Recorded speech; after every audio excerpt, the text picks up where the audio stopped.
মুখ্যমন্ত্ৰী কলৈ গল আজি নিশা ক'ত থাকিব মুখ্যমন্ত্ৰী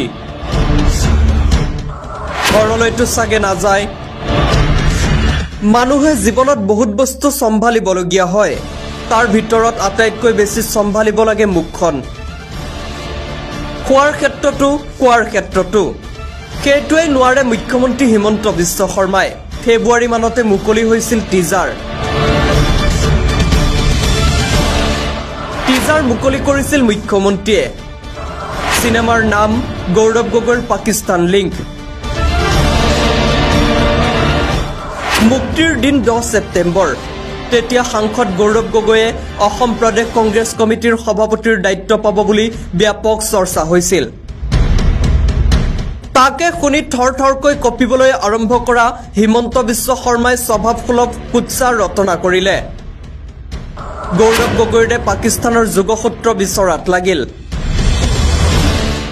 সংবাদ মাধ্যমৰ সন্মুখতো সময়ে সময়ে সেই কেছেট বজাবলৈ ললে গৌৰৱ গগৈ আৰু পাকিস্তানৰ বখানি মেলিয়েই পঞ্চায়ত নিৰ্বাচন পাৰ কৰিলে মুখ্যমন্ত্ৰীয়ে কিমান যে কি কলে কোনো হিচাপ নাই কি কৈছিল মুখ্যমন্ত্ৰীয়ে গৌৰৱ গগৈয়ে পাকিস্তানত ট্ৰেইনিং লৈছিল গৌৰৱ গগৈ ৰাষ্ট্ৰৰ প্ৰতি ভাবুকি 10 সেপ্টেম্বৰৰ পাছত গৌৰৱ ওলাব নোৱাৰা হ'ব অতি ভয়ংকৰ তথ্য ওলাব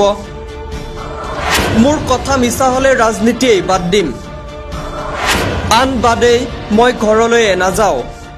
তা কথাও যদি ৰিজাই মিছা কথা কৈছো জীৱনত ৰাজনীতিয়ে নকৰো 99.9% মই কলো নহয় যদি এটা কথাও মই মিছা কৈছো জীৱনত হিমন্ত বিশ্ব শৰ্মাই ৰাজনীতিয়ে নকৰো ইয়াতকৈ আৰু একো নালাগে আৰু যদি এক কদম বেছি কৈ যায় মই এনেকুৱা প্ৰতিজ্ঞা কৰি দিম যে মই ঘৰতে নাযাওঁ যদি মই এটাও কথা মিছা কৈছো জীৱনত মোৰ ঘৰতে মই নুঠিম তাতকৈ আৰু কিবা ক'ব লাগে মুখ্যমন্ত্ৰী এজনে এনে কেজুৱেল কথা নকয় নহয় গতিকে এইটো যিখিনি কথা কৈছো মই কম কৰি কৈছো আসল কথা এতিয়াও মই কোৱা আজি 10 সেপ্টেম্বৰ অসমৰ ৰাইজে উৎসুকতাৰে বাট চাই আছে ডাইনামিক সিএমএ বা কি বিস্ফোৰণ ঘটায় এটম বোমা বুলি যে কৈছিল নাই 10 সেপ্টেম্বৰত মুখ্যমন্ত্ৰীৰ এটম বোমাৰ ঠাইত ফটকা জুই বৰষা মুখ শুকাই গল মুখ্যমন্ত্ৰীৰ এসআইটিৰ ৰিপৰ্টক লৈহে ব্যৱস্থা এসআইটিৰ সময়সীমা আছিল 10 সেপ্টেম্বৰ আৰু তেওঁলোকে মোৰ পৰা কোনো এক্সটেনশন বিচৰা নাই যে আমাৰ কাম ৰখি গৈছে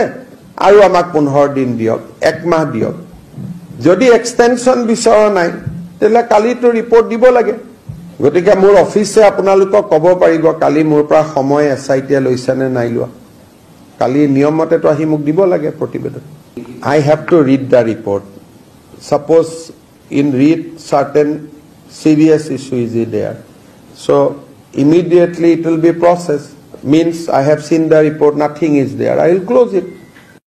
আসলতে ভুল তেওঁৰ নহয় অসমৰ ৰাইজেহে তেওঁৰ স্বভাৱটো বুজি পোৱা উচিত তেওঁৰ কথাবোৰে তেনেকুৱা 21ৰ পাছত ৰাজনীতি নকৰে বুলি কোৱা নাছিল তাৰ পাছত আকৌ 25ৰ কথা কোৱা নাছিল তেৱে গুজৰাটৰ পানীৰ পাইপেৰে মুছলমানৰ তেজ চলে বুলি কোৱা নাছিল তেৱে বিজেপি আহিলে সাম্প্ৰদায়িকতা আহিব বুলি কোৱা নাছিল জানো আজি জানো বিজেপিৰ পৰাই তেওঁ মুখ্যমন্ত্ৰীৰ আসনত বহি থকা নাই কেআই তেওঁৰ ভুল নাই লাগ বান্ধ নোহোৱা কথা কোৱাটোৱেই তেওঁৰ স্বভাৱ ক'বলৈ মন গ'ল কৈ দিলে অসমবাসীক এখন ফ্লপ সিনেমা দিলে cinema flop super flop CM সমাপ্ত